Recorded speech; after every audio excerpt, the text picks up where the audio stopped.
You're listening to the Archaeology Podcast Network.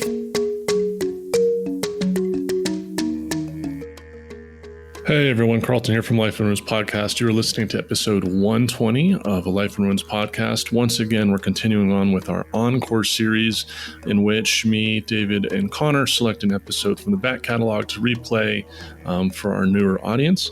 We're doing this because the three of us are in desperate need of a break. If you're listening to this, Connor is in Hawaii. David is in Wyoming doing some excellent field work. If you're listening to this on Monday, I am packing up a U-Haul and heading to Indiana. So busy couple weeks for us, but we will return to the regular scheduled programming with our episodes in September. But until then, thank you all so much for continuing to support and listen to us here on the Archaeology Podcast Network. And as always, if you are listening to us on the All Shows feed, please consider finding our show individually and downloading our episodes from there. It helps us to grow and support our show, as well as provide metrics for potential advertisers and sponsors. And with that, here's the episode. Welcome to episode 40 of a Life in Ruins podcast, where we investigate the careers of those living a life in ruins. I am your host, Carlton Gover, and I am joined by my co-hosts, Connor Johnin and David Ian Howe. In this episode, we are interviewing Dr. Maddy McAllister. You might know her from her Instagram as Shipwreck Mermaid. Dr. McAllister is the Senior Curator for Maritime Archaeology at the Museum of Tropical Queensland and James Cook University. She is also an underwater archaeologist. None of us have any experience in underwater archaeology, unless you consider Connor's career. And we are super excited to chat with her tonight. Dr. McAllister, thank you so much for joining us. How are you doing this evening for us? But I guess good morning to you. Yes, good morning. Thank you so much for having me here. I'm doing very, very well. Well, good. Yeah, we're glad to have you. I'm finally glad we got you on here. Yeah, me too. I feel like I have been watching from afar, but I'm interested to see what you guys reckon of the underwater sphere of what we do. That was well said. My first question is, how does it feel to be in tomorrow? Strange. How does it feel to be in the past? Terrible. Welcome to American Archaeology. We live here. Yeah, I guess archaeology is about the past. So that's kind of cool, but you guys have koalas. So, that's infinitely better. Yeah, it's 100 points straight away, that one. Though there's an internet meme about them being just terrible creatures. I don't know if that's a recent thing I've seen, but they still seem cute to me, I guess. I don't know. Yeah, I won't burst your bubble. They're cute. Yeah. Okay, cool. Yeah, that's kind of where I'm at with it. So do you want to just explain to the audience, what it is you do? Because we know you're an Instagram person, Instagram blog. I don't know what we are, but your job and what exactly it is you do. Yes. Okay. So straight off for people, what I do is shipwrecks. Essentially, I research, study, excavate and manage shipwreck sites around Australia. At the moment, I am based in Queensland, so I work on the Great Barrier Reef and manage a collection here. We call ourselves here maritime archaeologists in Australia. Okay. So that means you do underwater archaeology, correct? Yes. There's probably a bit of discussion around terminology for that. Underwater archaeology, in my mind and many people's minds, means exactly that. What you study is underwater all the time. Maritime archaeology is slightly different. It means that we can go, out of the water to our coasts and harbours and look at landscapes included in that as well. So I like to call myself an underwater archaeologist because I'd prefer to be underwater than walking around on the land. Nice. So it seems like that's Australia might be a good place for this underwater maritime archaeology. How did you actually make it through childhood in Australia? Because I've heard that everything in there actually tries to kill you. Yeah, I mean, you guys have bears, so I do always come back to that. You guys have bears, and you don't have that scary land thing.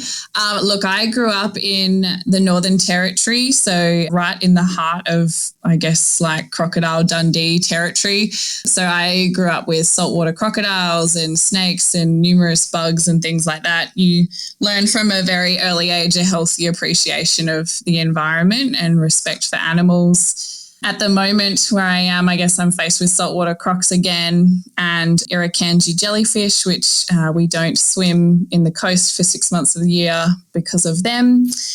And then you add sharks into the mix. So it's a choice, I would say. You've got to be cautious, but it's a choice. I think that probably outweighs bears by a fair bit by now. I mean, extant ice age carnivores that exist in the landscape versus jellyfish you can't swim in the ocean for 6 months out of the year seems a little worse. But yeah, I never thought about that though. Like we just straight up have like wolves and bears just roaming the streets in parts of our country. Yeah, that is dangerous. Like, the moose are the worst part. They're actually really dangerous, but really? Yeah, they can just they can murder people if you anger them because they're just so big. Yeah. Or if you get into a car accident and hit a moose, you don't usually make it out. Or bison hurt more people in this country than any other land mammal. Well, there you go. That's news to me. I don't know. Does that equal us out though? I mean, no. You got great whites patrolling out there. You win. It might have been a kookaburra. I don't know what it was, but it was some bird chasing some kid on a scooter. Magpies. It was a magpie? Yeah, okay. Magpie season here when they're nesting. It's pretty traumatic growing up as a kid, having to walk past the nesting magpies. Oh. They swoop you, yeah. Oh, okay. Wow. I'm not doing very well. Tourism Australia probably wouldn't hire me at this point, hey? I don't think we're doing it very well for America either at this point. Did you have any kind of early childhood experiences with archaeology, anthropology? No, I would say I actually wanted firstly to be involved in the ocean. Apart from living in the territory, my family traveled a lot with mining here. Most of my family's in the mining in some form, and I eventually spent a lot of my time in the southwest coast of Western Australia in a lovely little coastal town called Busselton. That's where my grandparents were retired, and my granddad was a fisherman and loved to tell me tales of pirates and ships that went missing and ghost ships. So I balanced between wanting to be a marine biologist and then having these fantastic, I guess, nautical stories that were a big part of my childhood. So I didn't really come at it from an archaeology, anthropology sort of way. I certainly came at it more from an ocean and living on the ocean and being around the ocean and falling in love with that sort of legendary side of it, I guess. I guess this might be just a question for Australian history in general, but so we all, most of us came here as I guess immigrants, back when it was a British colony or whatever. And there's sailing stories and pirate stories back in the day, the Caribbean and whatnot. But in Australia, the whole continent's obviously had to be sailed to. So do you guys grow up with cool pirate and sailing stories and stuff like that, I'd imagine? Or I know it's a lot of drinking songs about it. I've heard from movies and TV and stuff. Yeah, that's a really good question. I think a lot of us are really recent families here. For example, my mum was born in England, so I have half a family that's very English. The rest of my family is from Tasmania, from Hobart. I think that we have lovely stories more to do with the coast and animals and ocean, I think, a lot of the time. A lot of what we talk about in terms of seafaring tales and getting to Australia maybe has to do more with World War II and things like that, I think. We certainly don't have tales of pirates here. We lived through that in the Caribbean and your area, I would say. Okay. Yeah. And also the Great Emu War, right? Oh my God, the Great Emu War. I mean, it was real, right? Like that was like one of the formative things in Australia, right? I think for the audience listening. Look, I maybe am going to come across as a really bad Australian here, but I have no idea what the Great Emu War is. Are you talking about the Boer War? Oh my God, get out of here. I might be mistaken. Googles. Isn't that when like there was like a bunch of miners, like English and like Chinese miners that like had a big skirmish with the British? Yeah, right? I think we call it the Boer War, like BOER.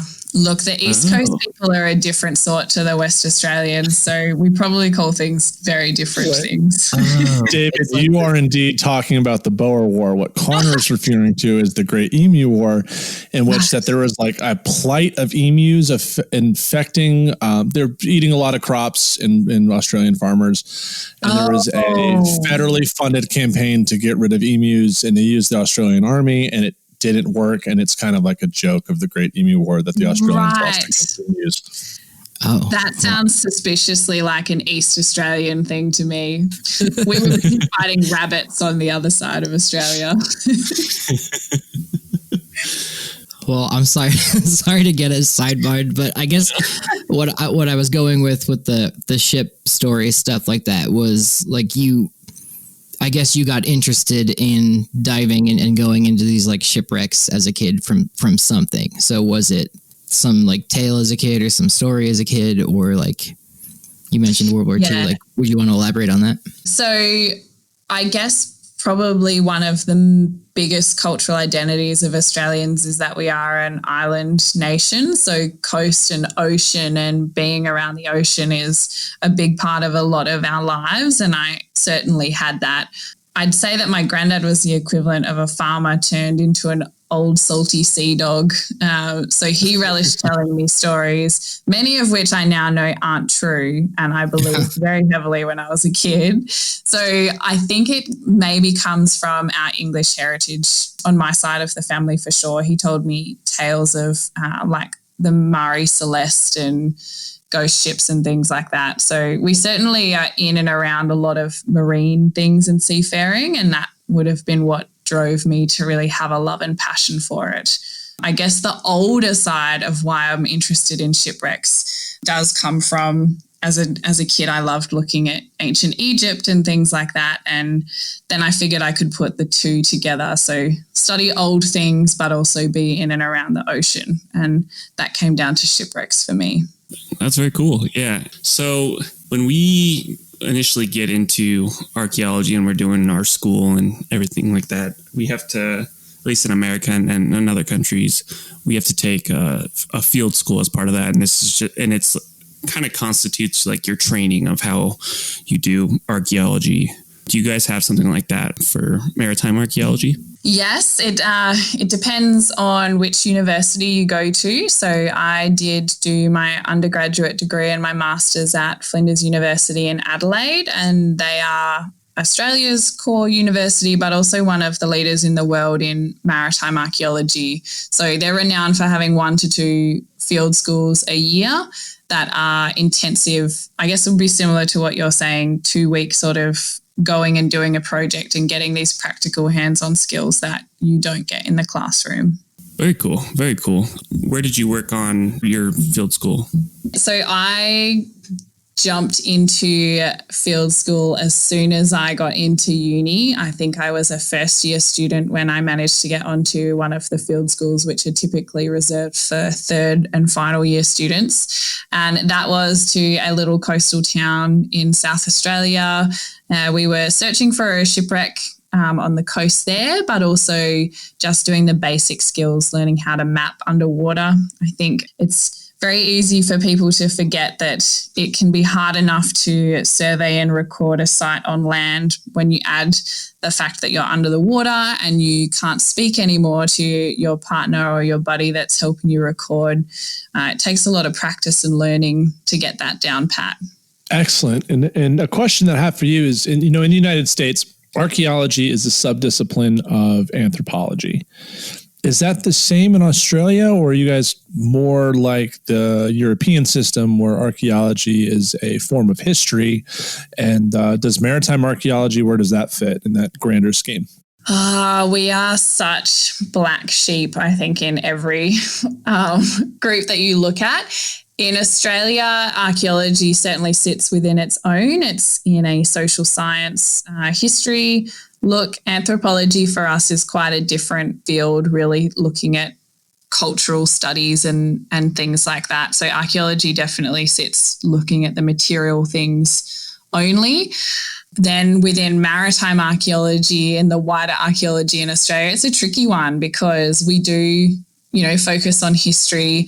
We do a lot of science, as you guys know, I think what people would call classic science, a lot of samples and analysing we do as well. So somehow we have to sort of sit across 2 or 3 disciplines, whether it's science and history and social science, it's sort of all mixed into one. That's super cool. I think we enjoy having folks from different countries and kind of asking these questions because it's interesting how folks kind of approach these things, and we are always learning something as part of this process. So that is super helpful that you explained that to us.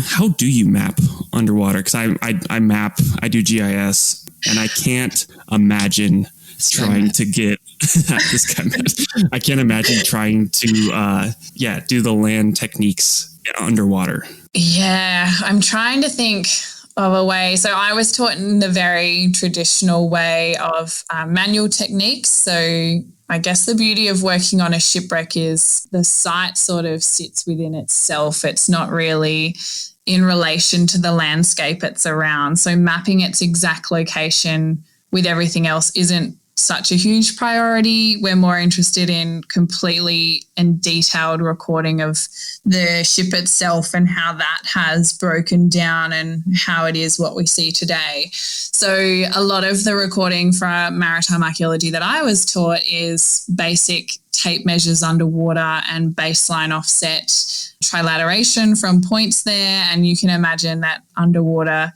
that takes a very long time. To plot together, maybe not the most accurate, but certainly once you have had a lot of practice in that, it becomes just sort of a skill that you have and a way that you work underwater.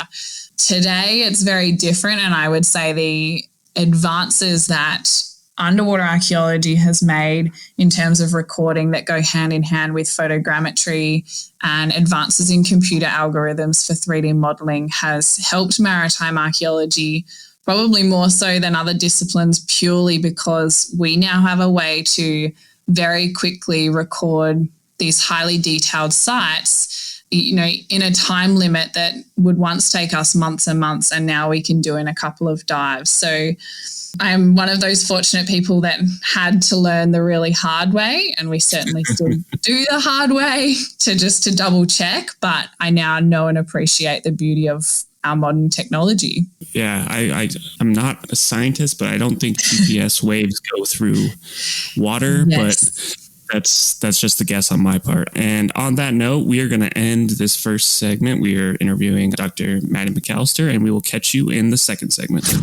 Welcome back to episode 40 of A Life in Ruins podcast. We are currently interviewing Dr. Maddy McAllister, who lives in the future, and we wanted to focus this segment on kind of your drive to get into higher education and ultimately get a doctorate. So what was your kind of impetus to continue into more school, I guess? I'm going to be one of those terrible academics and say that a lot of the drive was the fact that I guess in our modern world, you have to have an extra level of education. It's no longer really good enough just to have an undergraduate for our field.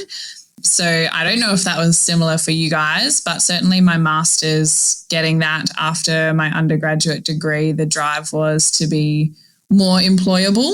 At the same time, yeah, that's normal for you guys too?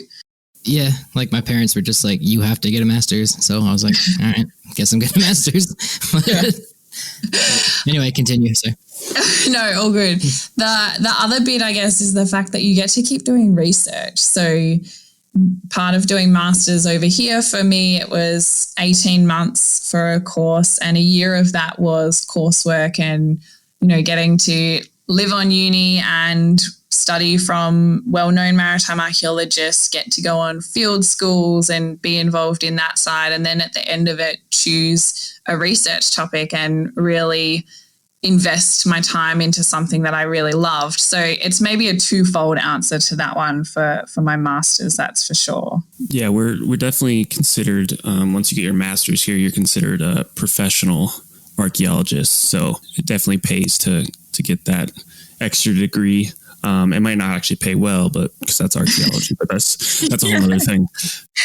What was your topic that you ended up writing on while getting your master's? This is actually perfect. I worked on American whale ships. That was my interest. It's a little known part of Australian colonial history that some of the biggest visitors we had on the coastline, particularly in Western Australia where I was, were American whalers and whale ships in the early 19th century. So we didn't know about it. There's a bit of taboo about whaling today. You're taught very early on that whales are lovely creatures and not to hunt them. So this side of history was fascinating to me. So yeah, so good that I'm telling you guys about it. You mean Americans are traveling the world at exuberant expense in the hunt for oil? Calling me shocked.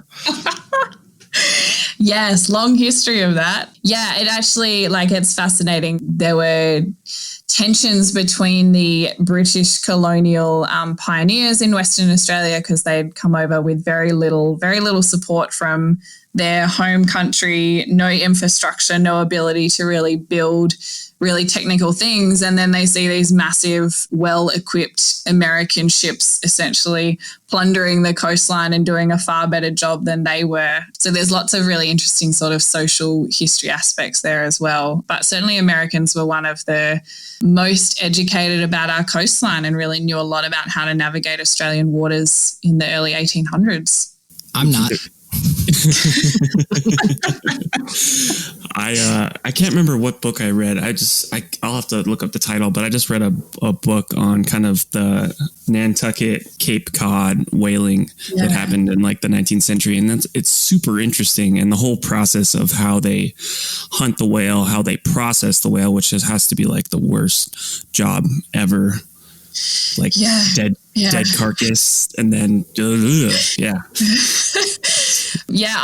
I guess I looked at it from, I loved all of that side and finding out that information, but I really wanted to know if whale ships had a type and if you could identify a shipwreck by how heavily and strongly built, like a big bathtub, and determine that it was a whale ship. So they certainly sounded like very disgusting, smelly, cramped waters to travel around the coast in. But fantastic. Like you're saying with the Nantucket, that aspect was, as far as I know, an entire American town would invest all of their money into one whale ship that would go away for up to 5 years. And most of them wrecked somewhere else far away in the world. And so we have a lot of them in the southwest of Western Australia. I worked on 2 or 3 American whale ships there that just never made it home. So the impact on that community in America must have been pretty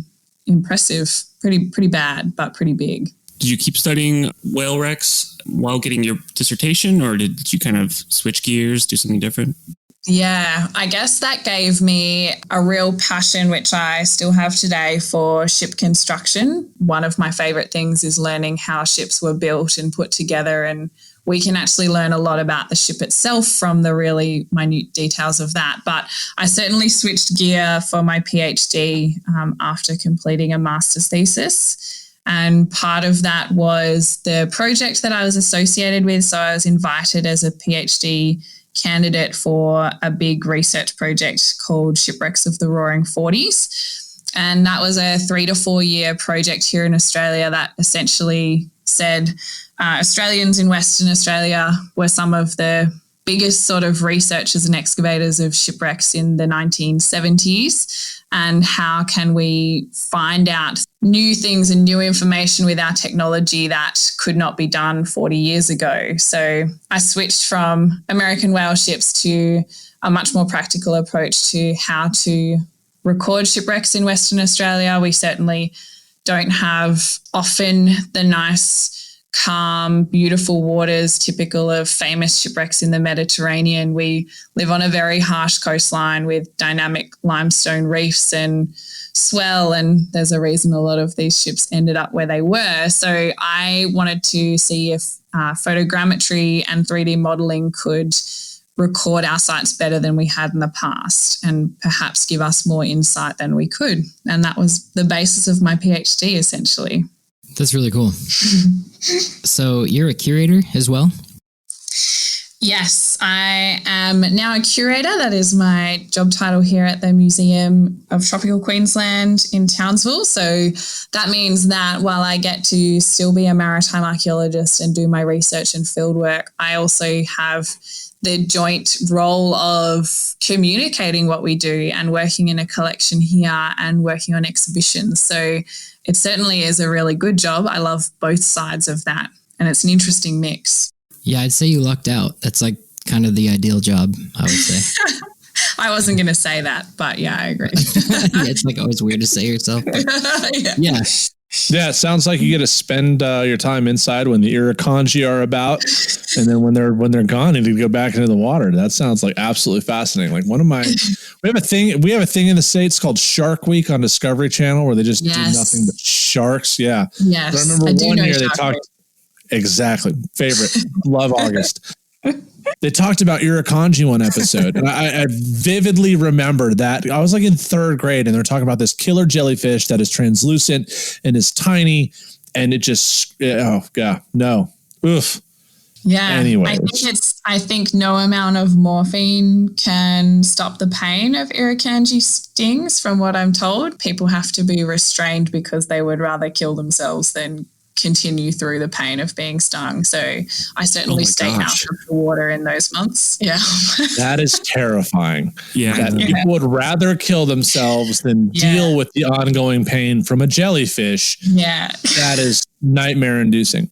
You should let me sidebar, because they did a River Monsters on this, and the way they get the anti-venom for that stuff is they have to like, this guy like hand picks up the jellyfish to like trim the like nettles and like the things, and that's the way so Jamie Wade like picks up one of these things, and it's brutal. It's scary. Speaking of scary, when you're out in the water, like as you mentioned before, here in America, we me, Connor, David, working in Wyoming, very terrestrial, high desert, not much water around, and definitely not enough to suffocate us unless we were really feeling like it that day. There's moose. There's moose. Got a lot of moose running around. Moose and bison. But when you are conducting underwater or maritime archaeology, are there fears that you especially feel when you go into that environment, right? Yes. Thank you for phrasing it that way, because the biggest question I get is, but what about sharks?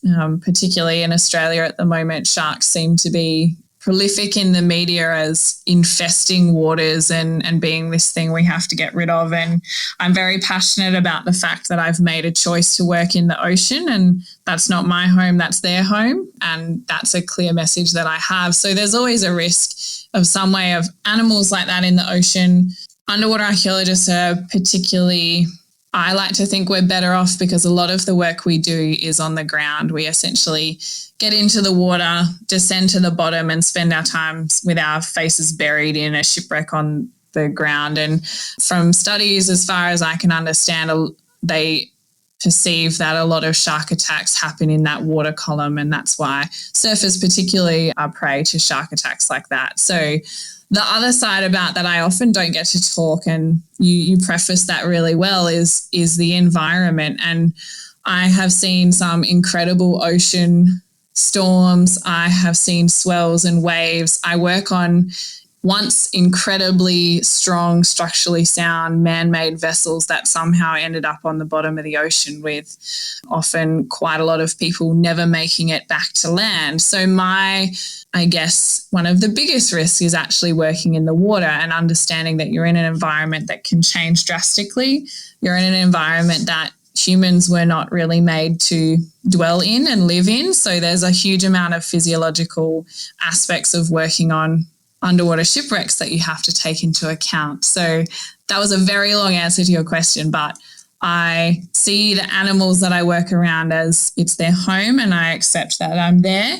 I am more concerned, and I spend a lot more of my time assessing the risk of the water that I'm in and the environment on that day and what will happen pretty much. And you had said earlier you might have wanted to be like a marine biologist too. So that's kind of cool. Like you get to like appreciate the environment you're in that sense, which is it's neat, you know? Yeah. And I'd imagine when you are looking at shipwrecks down there, like you can see all those like really neat ecosystems that grow on the ships, right? Like I only see them in documentaries. I don't know if that's like on every shipwreck or not, but yeah, actually, there is a very famous shipwreck off our coastline here that I'm working on at the moment with some other maritime archaeologists and some coral scientists. So it's called SS Yongala, or the Yongala. It's tragically known as Australia's Titanic, and it was one of our luxury steamships operating up and down the coastline. It went missing in a cyclone in 1911 with every single person on board. They found a few washed up broken boxes and bizarrely a racehorse that was travelling on the ship, but never any bodies or any lifeboats or anything like that.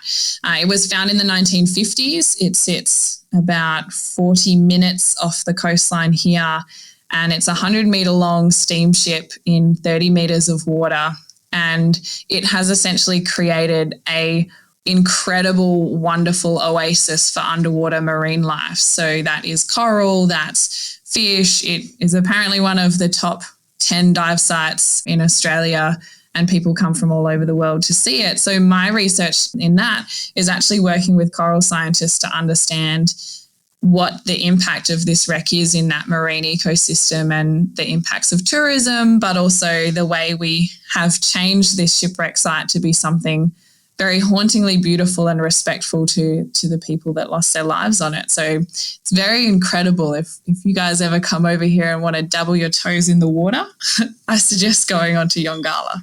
Okay. Maybe. Yeah, I mean, that doesn't sound like a no. Like, I'm down. Excellent. Do I need to know how to swim? Yeah. You say that. When I took my first scuba class, there was an individual that got up and was like, "Will you guys teach me how to swim in this course?" And then our scuba instructor's like, "No, that's kind of a prerequisite for like learning how to scuba dive." And she just like walked out. Yep. Does your department at the Museum of Tropical Queensland have kind of a legacy, something they study specifically? Yes. So one of Australia's most famous shipwrecks is HMS Pandora. And I'm not sure if you guys will know, it's a very English side of seafaring history, but in the late 1700s, there was a mutiny on a British naval ship in the Coral Sea here called the Bounty. So it's Mutiny on the Bounty. I'm pretty sure they made a terribly, terribly wonderful movie starring Mel Gibson and Anthony Hopkins in like the 80s about it. Essentially, it's everything you love about a seafaring tale. It's mutiny and a captain being kicked off a ship and the mutineers living on Pacific Islands in this tropical wonderland. And then the British put their foot down and said, "How dare anyone mutiny on one of our ships? We're going to send Pandora to chase you down across the Pacific and bring you back and bring back the Bounty." Little did they know that the Bounty had been burnt by the mutineers on an island called Pitcairn Island here. And unfortunately, the crew and captain of Pandora learnt the hard way that navigating the Great Barrier Reef and the Torres Strait through Australia is a terribly difficult, dangerous thing to do. And so HMS Pandora sunk in 1791 right up the coast here. It was found in the late 1970s by some well-known divers up here and subsequently excavated over 9 seasons between the 1980s and 1990s by the Queensland Museum. So my job here now, I'm the only maritime archaeologist left in the museum here, and I look after the incredible collection excavated from HMS Pandora, which was so well preserved. We have things like coils of rope still in their bundles, ivory, the surgeon's pocket watch, incredible things. Yeah, they tell us incredible stories about life on board, particularly a well-known ship sent to do a very important thing. So there's so much research to do still on this collection, and that's part of the legacy that I have here.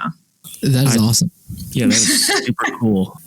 And on that note, I think you just opened Pandora's box, and well done. And we're going to end this segment, and we'll catch you on the third.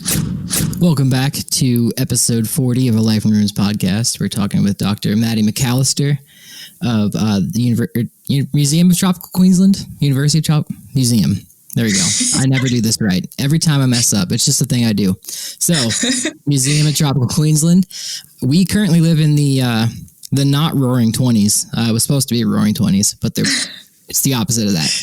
We were going to talk today about the roaring 40s and the shipwrecks of those in Australia. Do you want to take it away? Yeah, absolutely. So I did hint to in one of the previous segments the fact that I did my PhD in association with the Shipwrecks of the Roaring 40s ARC linkage project. So a big research project here in Australia.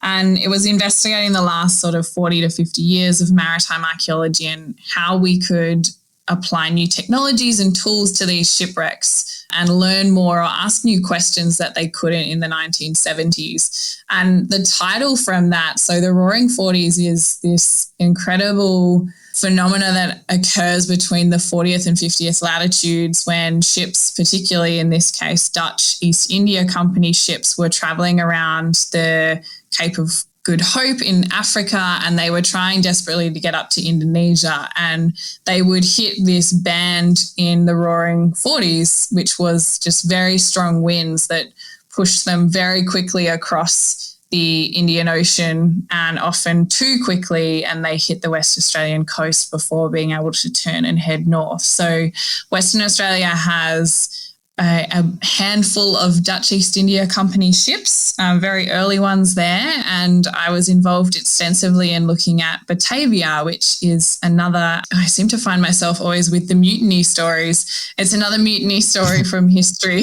quite a fantastical one. I guess I should premise that with, have you guys heard of Batavia before? It's probably a good idea. Batavia? Batavia. It's a ship, the ship. I have not. I have not either. It does not surprise me. That's totally fine. I was just checking. It is this incredible story. So in 1629, it was heading around the Cape of Good Hope with 2 other ships in, I guess, convoy with it. And it was a flagship for the VOC. It was carrying chests of silver and Dutch immigrants to Indonesia to start a new life there. And they hit the Abrolhos Islands off the midwest of Western Australia in the middle of the night in winter and wrecked there, which is a very, very long way away from Indonesia. And essentially the captain set off in some longboats to get help from Indonesia, leaving all of the passengers and some of the naval officers on the islands, and unfortunately left in charge of a very, very crazy man who was planning a mutiny to steal all the silver in the first place. And what proceeds after that is terrible tales of murder and massacres on these desert islands in the middle of nowhere, all over silver, becoming rich. So It was apparently a very famous Dutch story. After this, the story was sold back in the Netherlands, but it is quite an eerie place to visit because of the ship and the shipwreck. But then also these islands today are very barren-looking desert islands that sit on wonderful coral reefs. So part of my work with that was assisting in research into excavating some of the burials from these massacres and trying to find out who these people were that were buried there. I think it's roughly about 200 people were murdered over a couple of weeks or months after the Batavia shipwreck. So it's a morbidly fascinating tale that plays a very large role in Western Australian heritage now. As David and Connor can attest to and absolutely hate about me, like I'm a really large history buff, especially when it comes to World War II aircraft and just general World War knowledge. Here we go. Stop it, David.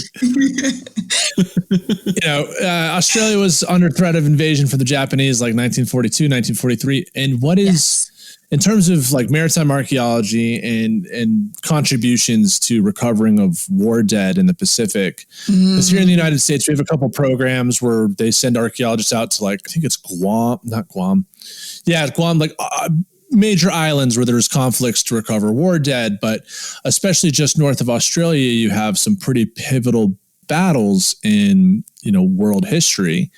Yes. And so like, how does that play into, Australian research when it comes to maritime archaeology?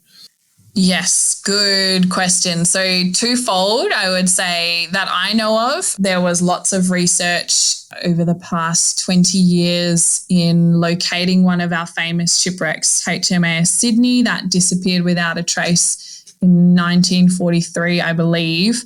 So that has now been found, and it sits at an incredible depth, something like 2 kilometres off the northwest coast of Western Australia. Certainly as a war grave.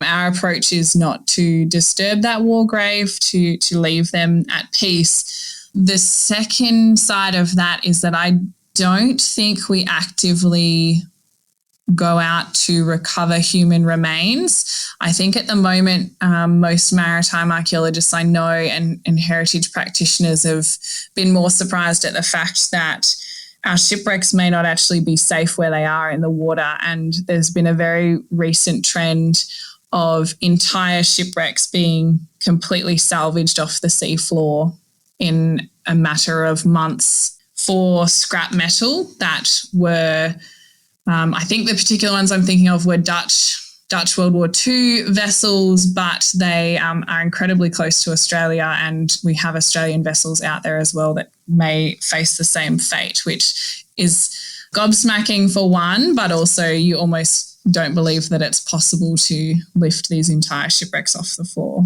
Yeah, I was going to ask, like, how do you decide what ships that you want to remove from the seafloor and what ones stay? Because obviously there is some sort of ecosystems that develop around there. So how do you make that kind of decision? Yeah, so those ones I'm talking about were illegally salvaged by other countries. For us, for excavating now, I don't think we have completely excavated a shipwreck since the Batavia shipwreck was excavated in the 1970s. The one reason for that, like you're saying, is the fact that you disturb an ecosystem that is growing there happily and quite well. Often on a shipwreck, it's created its own little reef, or it's become a part of a reef. The second aspect is that everything that we pull out of the ocean takes a very, very long time to conserve to a level where it can be dry again. So wood, for example, if you pull wood from a shipwreck that's been underwater for 200 years and just leave it out to dry, it shrivels and cracks and distorts because the wood cells have broken down. So there's an extensive process of replacing that with a substance which is kind of like wax. So there's a huge conservation cost to excavating shipwrecks. And even once that's done, after about 20 or 30 years and everything's ready to be on display or stored in a dry state, they forever have to be in an air-conditioned, climate-controlled space for eternity. So not that I like to think that cost has anything to do with how we do research in our history and heritage, but we certainly find that maritime sites have a bigger toll on research in terms of boat time and capabilities and then conservation than a lot of other archaeology at the moment. I don't know if that answers your question though.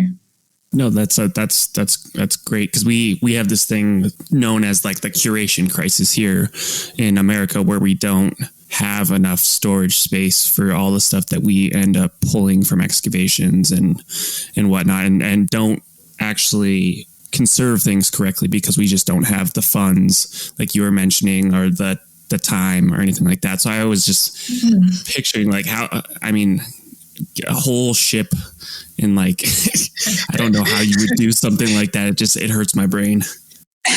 We use chainsaws, if that helps you, underwater chainsaws. So often bits we pull them apart. Chop it off with the chainsaw? No, that doesn't help. That's terrifying. Big, like some of these things. So that is that example is from Batavia. Some of the timbers from that were from extinct Eastern European forests that didn't exist even when Batavia was built in the early 1600s. So they were reused giant pieces, and I mean giant, like the size of a ute or a truck, as you guys would call it, and you physically cannot lift it onto a boat that's only twice the size of that. So in some cases they had to chop them into smaller pieces to lift them up and get them on board. But mapped out like a puzzle. It all went back together like an IKEA boat at the end of it, if that calms you down a bit. This might be my inner anthropologist talking. What did you refer to as a truck before calling it a truck? A ute? A ute. We call them utes in Australia. Yeah. Yeah, like a utility vehicle. A ute. Yeah. Oh, my brain went immediately to like the Ute Nation here in like Utah. I was like, what? Utes? Like, where is this coming from? No, but I'm looking up this Batavia thing here on Google. Yeah, like, cool. This is blowing my mind. This is crazy. It's a great, like, it is a fascinating tale. And when you go there, there's something to be said for reading history and then going and seeing the exact place where you've read about these accounts from people. And it is a terrifically haunting and moving set of very small islands essentially in the middle of nowhere. So I recommend reading one of the books. Mike Dash's, I think it's Batavia's Graveyard by Mike Dash, is a brilliant and easy read too about that story. Okay. Excellent. Well, riding this wave into the next question. Shut up. You have a very popular Instagram account called The Shipwreck Mermaid, which is how we found you.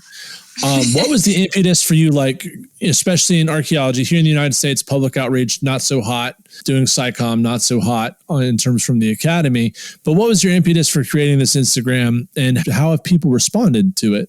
I wanted to show the science behind what we do. So I was sick of telling people, you get introduced to someone and you tell them that, I'm an underwater archaeologist, and they ask you how much treasure you found, or have you found Atlantis, or they recount some documentary that was made about treasure hunters and illegal salvagers that seems to convey all of the excitement and the love of shipwrecks in the ocean and none of the ethics. So I really wanted to create an account that showed the daily life of underwater archaeologists. So the exciting side, which I tend to talk about the most, which is the shipwrecks and these tales and diving and working on fieldwork. But I also wanted to show that, hey, we're accountable and we do all this research. And part of why we do this is to tell you, the public, the stories that you might not know otherwise. And it's not in chase of treasure, I guess, is the short answer of that.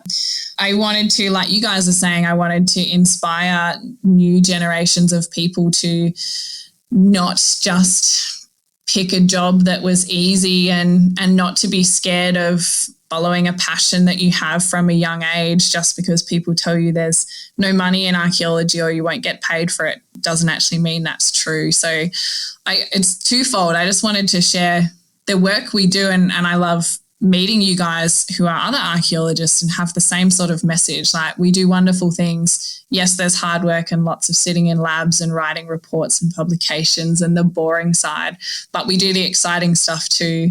And no, we're not treasure hunters, essentially. Right.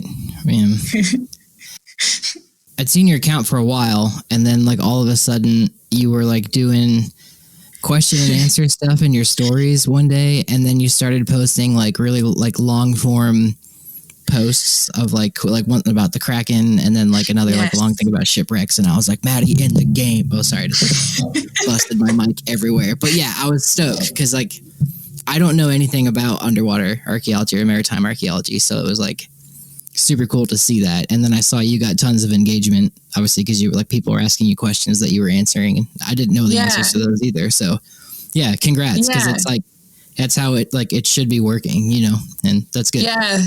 Thank you. And I guess what I learned from that is that it's so much hard work. And when you add, like I couldn't imagine studying at the same time as doing anything like that, but working a full-time job and then pulling together content and questions and actually answering things does take a lot of your time. So it is wonderful to have responses from people and like an honest questions. I love the fact that a lot of people that, you know, it might be a slow growing account, but it's because people are genuinely interested in what I'm saying and are curious. The curiosity is fantastic. So I haven't forgotten that. And I know I've forgotten Shipwreck Tuesdays for quite a few weeks, but they are coming back. I just stopped doing like days because I never can stick to it. We used to have this thing called Feature Friday, but it doesn't exist anymore. We feel all of a sudden it's Wednesday, and I was like, oh, I missed another one. I learned real quick. I have a small audience. It's mostly thanks to David asking me to post regularly. And I told him, I'll post more about Plains Indian archaeology daily at the beginning of November, and did one post and haven't sent it. So it's been like a month and a half. But Dr. McAllister, for those of our listeners that are interested in maritime archaeology, or even, you know, Australian maritime archaeology, is there like a book that you could recommend that people could refer to kind of maybe spark their passion? Oh my gosh. This is for you, Caleb Welch. A single book. I'm just trying to think of the books that really inspired me to get into some of this. Look, I actually found that Australian maritime archaeology features pretty heavily in some of the global books. So there's some brilliant books. There's one by George Bass, which is quite an old book now, but it's all about the fantastic shipwreck sites around the world and what they've told us. And there's some Australian ones in that. The other ones that I read are terribly academic, and I don't think they would interest a lot of people. But You'd be surprised. We have a decent amount of like archaeology students on there. So if there's an academic book, just go ahead and drop it. Oh, okay. Well, there is maritime archaeology in Australia, I believe. I'm busily trying to search my desk for the book so that I can say it. Look, I cannot tell you off the top of my head. A lot of what I read were publications and articles, if that makes a difference for academic stuff. I'm going to have to do a little bit of search and maybe send you guys a few photos of them, I reckon. We can put it in like the episode. Yeah, we can put it in. Yeah, no worries. Yeah, we don't want to. That's why I didn't mean to like blast you on the spot there. I deeply apologize. Because as through the course of this, I've become interested. I'm like, I want to know more. But yeah, David, go ahead. I guess a better question then would be to end this. If you could tell the audience like one thing that you're passionate about, or like one thing you would like to stress about your career and like your job, or about like Australian archaeology in general, like what would you like to say? I guess I would like to say that even though we have stopped actively excavating and working on shipwrecks in the last 20 years for a variety of reasons, it's not as prolific as it was in the 80s and 90s. We are still out here actively working, and we're still doing excavations, and we're still learning new things and exciting things. So I'd probably say just stay tuned and wait to see what the next shipwreck discoveries are from Australia. Awesome. Awesome. Yeah. Thank you so much for coming on today and joining us and chatting about this stuff. It's been a lot of fun. This is one of the things that I get really excited about, is kind of maritime history. So I was glad to have you on and chat. Thank you very much. I could have kept going for another hour quite easily. I feel like we didn't even scratch the surface. So we can definitely have you back on soon. Yeah. Yeah. It's great to talk to other archaeologists too. So thank you. It brings a different light, which is awesome. Yeah. Absolutely. And because this podcast is called A Life in Ruins, we like to ask our guests, if you were given the chance again, would you still choose to live a life in maritime ruins? Absolutely. I would not have it any other way. Well, I probably, maybe not in a shipwreck though. I'd like to not relive a shipwreck. That'd be fine, thanks. I'll happily study them. Awesome. Well, thanks again. Thank you. And Shipwrecked Mermaid is her Instagram if you guys want to check it out. Yep. Well, everyone, we just interviewed Dr. Maddy McAllister. You can find her on Instagram at Shipwrecked Mermaid and on Facebook by the same name. So thank you, Dr. McAllister. And with that, we are out.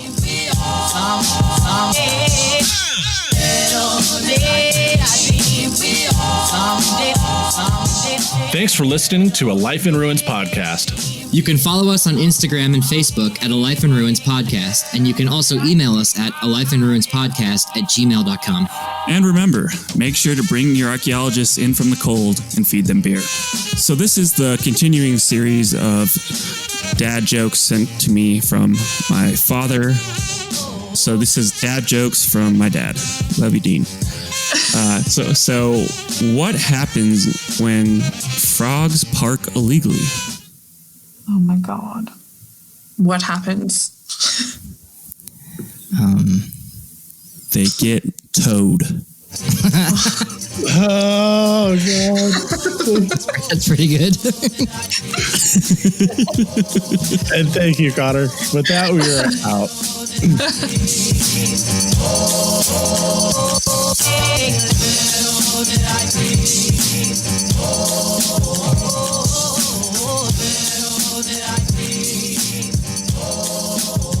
This episode was produced by Chris Webster from his RV Traveling America, Tristan Boyle in Scotland, and the Archaeology Podcast Network, and was edited by Chris Webster. This has been a presentation of the Archaeology Podcast Network. Visit us on the web for show notes and other podcasts at www.archpodnet.com. Contact us at chris@archaeologypodcastnetwork.com.